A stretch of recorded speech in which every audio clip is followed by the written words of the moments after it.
today's live talk with the one and only Dan Daly. Dan, you're very, very welcome.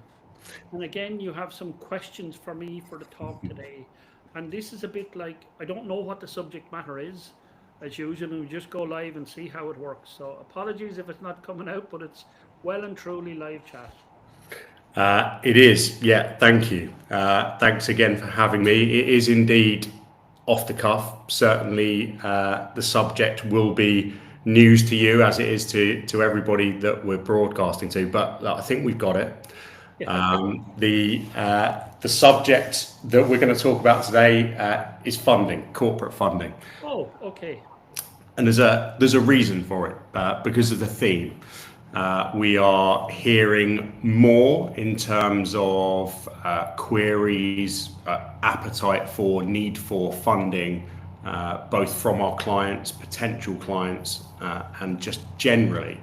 And there'll be various reasons as to why we're hearing more for that. You know, economic factors, the nature of the relationships we have with clients, and I guess accessibility of funding. And so I've got some questions, but first, I guess, just as an open question, as advisors and on the subject of funding, give us your piece, Paul. Where are we at? What does it look like right now?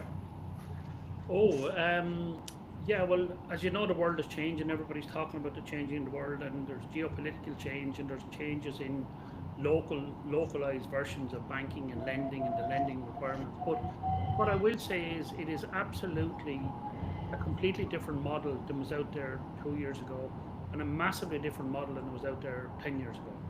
10 years ago, if you wanted funding, you went in, sat down inside a bank with a local bank manager that knew you or knew the area, and you applied for a loan with the bank, you made your case to the bank, and the bank said yes or no. But that model has long since changed in terms of the funding and the availability of funding out there. And I would say there's a few different versions of funding. Funding doesn't always necessarily just entail actual bank lending. And I think people kind of, when they're looking at funding, they think that.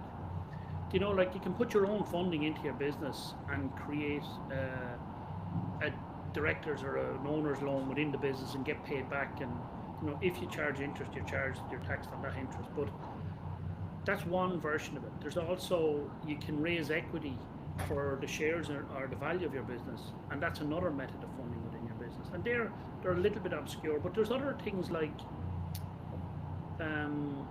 grants. People often ignore the ability to use grants as a method of funding, whether it's for asset purchase, whether it's for business growth, whether it's for startup. And I do know that there's some fantastic places in the Irish market for that. There's the local enterprise offices which have a huge availability of help and funding.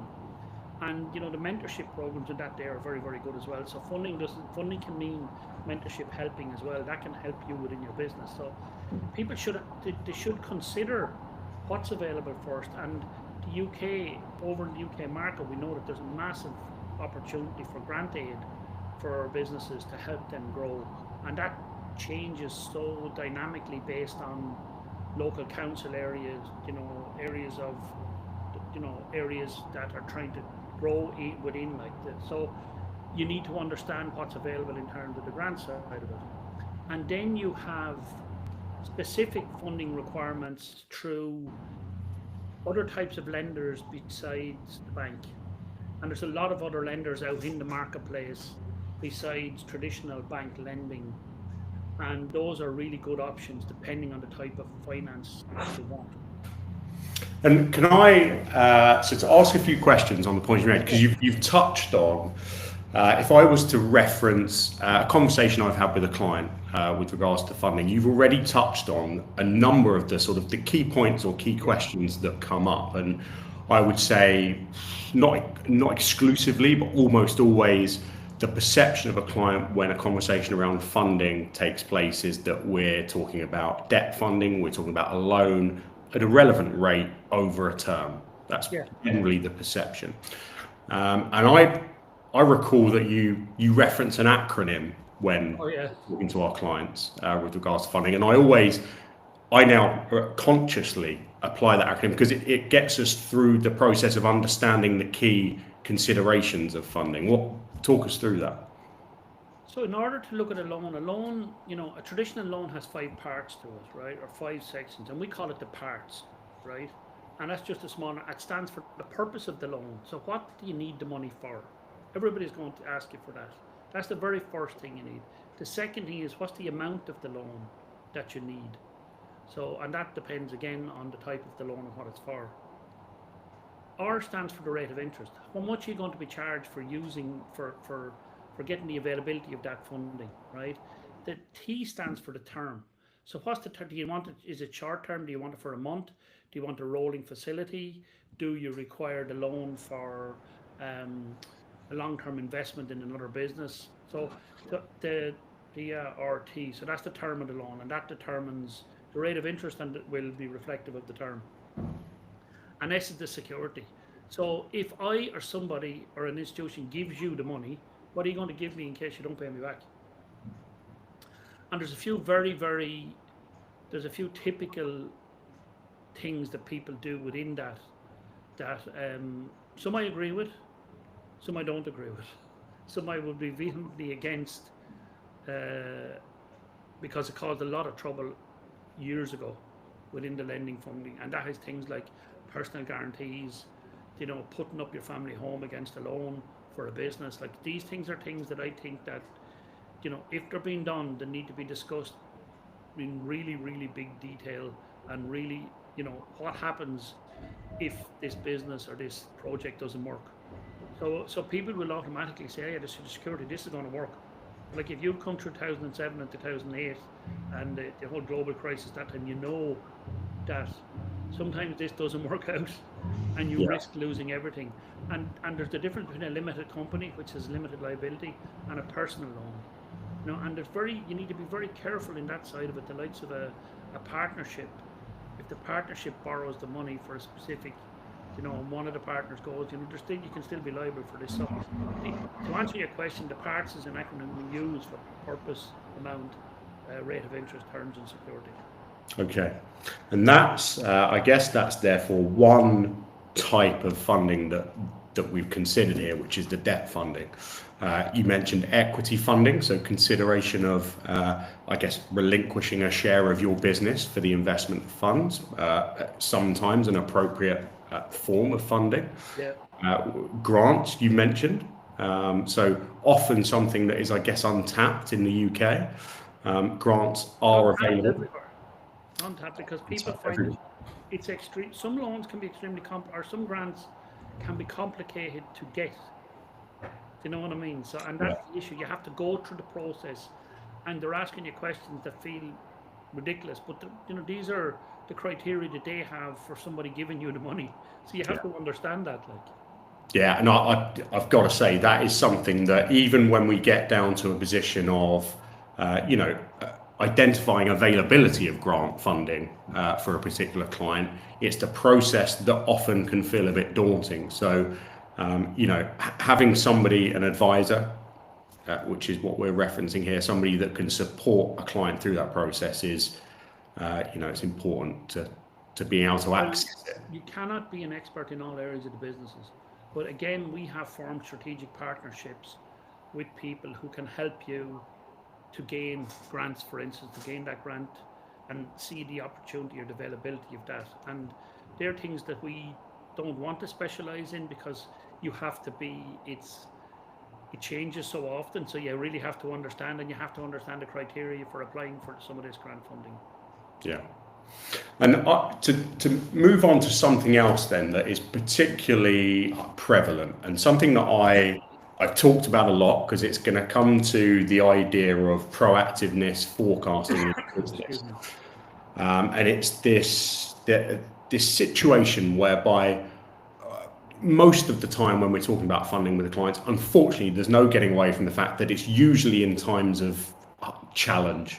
Not necessarily crisis, but challenge. Funding is sort of something that we'll hear about or engage in a conversation with clients about when there's a need. And there's a challenge that needs solving.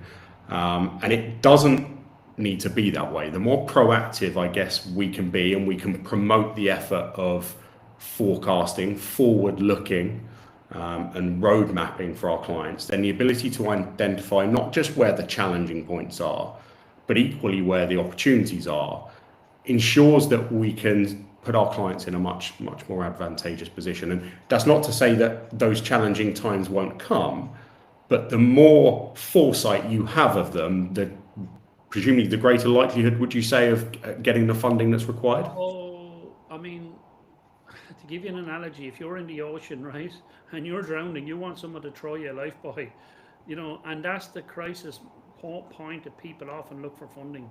They're just looking for that, and they don't care what the rate of interest, they don't care what the term is, they just need it to get through the issue of problem, crisis. They're in crisis mode. They need, throw me that lifebuoy, don't give me a book that here's 5 ways to teach me how to swim. Right? Yeah. So if you're in that mode and you're constantly, and we've seen a lot of business that are constantly, they work in the short time frame of a month or 2 months or 3 months or an annual year. You cannot, and it's too difficult mentally on the business owner. Your time is completely consumed with having enough funding to grow your business. Like, we've seen loads of businesses that are extremely profitable and no cash. Cash flow cycle, what's your cash flow cycle in your business? But understanding that from a business perspective means that you have to plan, you have to prepare, you have to understand. And if you go to a lending institution or to somebody looking for money when you don't need it, as in here's a plan and here's a structure we're putting in place, you will be perceived completely differently. And that's only one of the areas, you need the timing of when you go to borrow money is critical. And understanding as well what's out there is absolutely critical. So I will say that's a big part of this. Okay. And on just in terms of a statement, and it's something I often reference, but let's hear your take on this statement. And the statement being that debt isn't a bad thing. Debt is often used and regularly used in business to serve business activity. What's your view on that?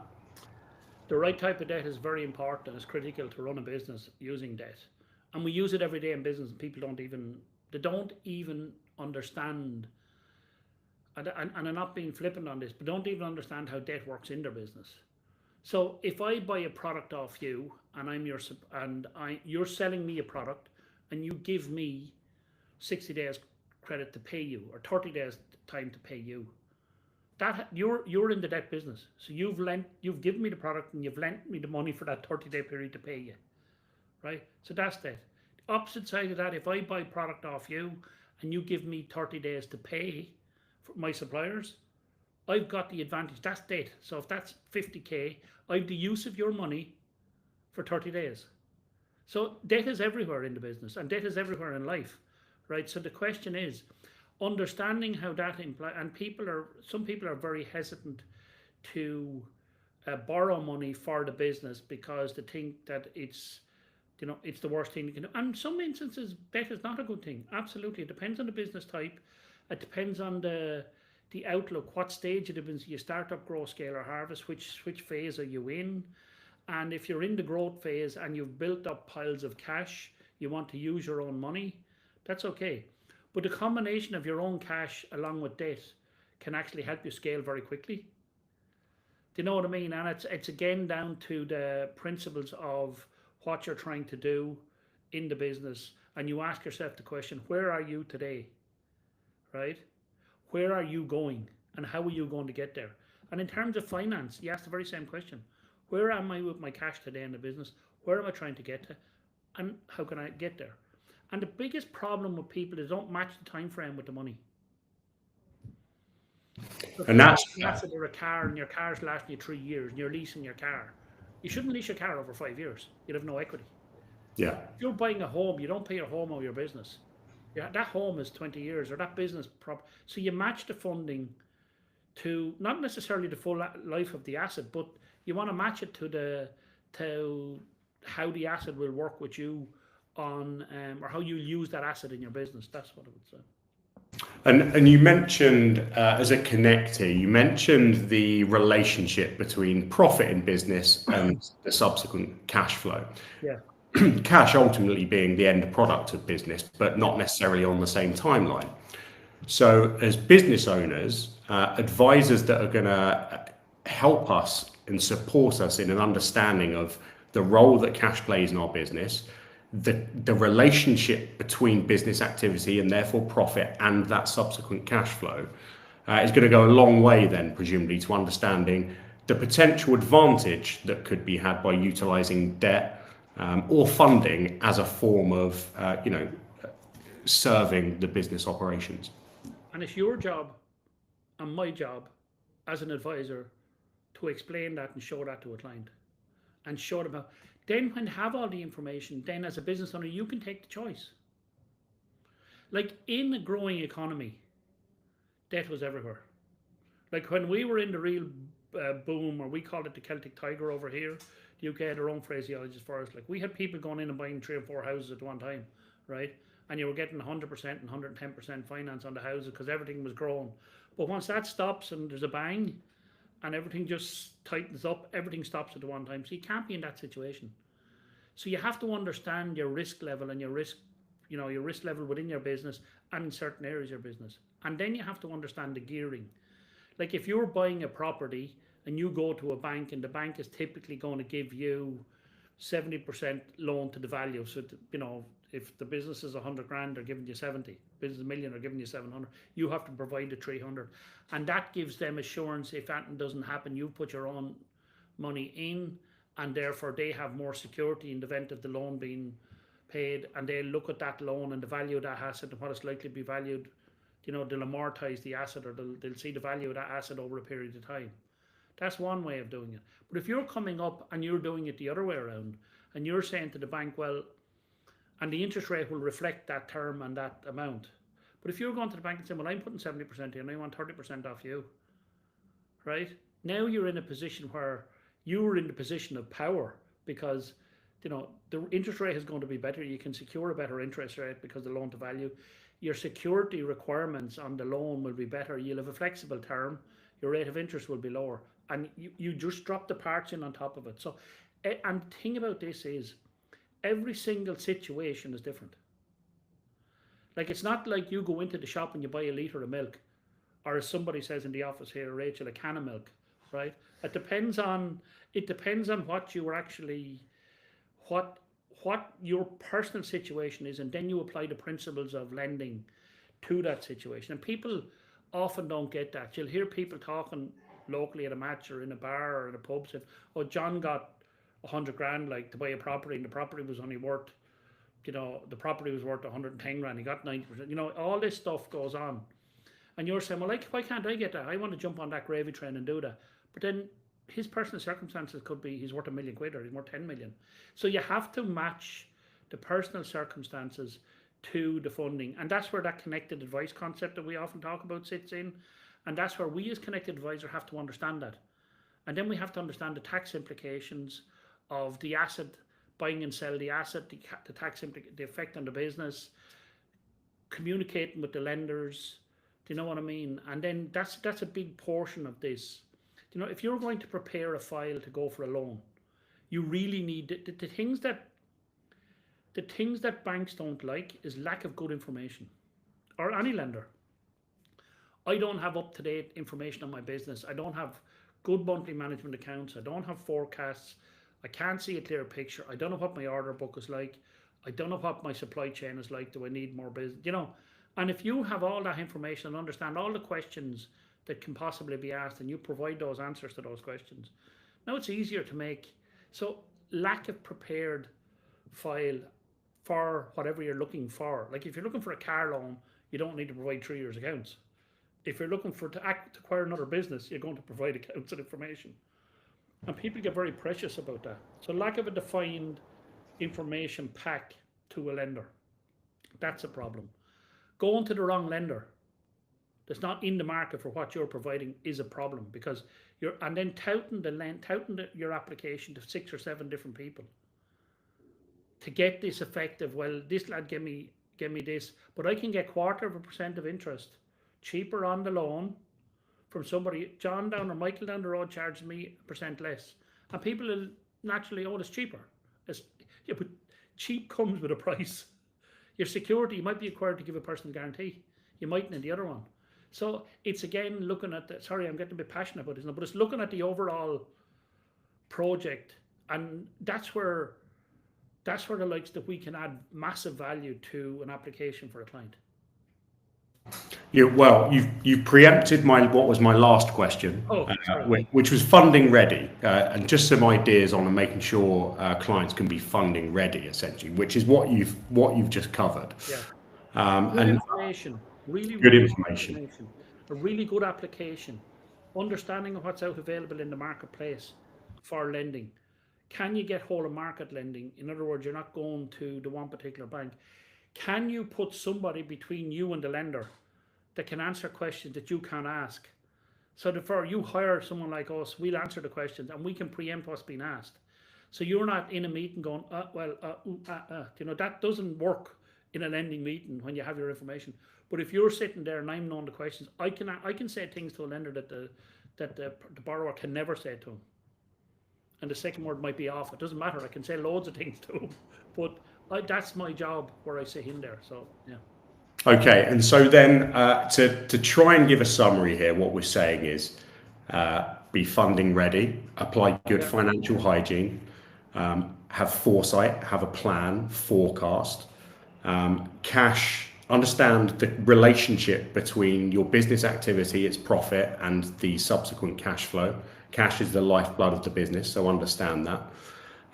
Recognize in advance where there's opportunity or challenge with regards to cash flow, and then consider the key parts on the acronym that you mentioned, which is the parts, the purpose, the amount, the rate, the term, and the security, and understand what is the most appropriate form of funding for the particular situation with you in mind. And reach out.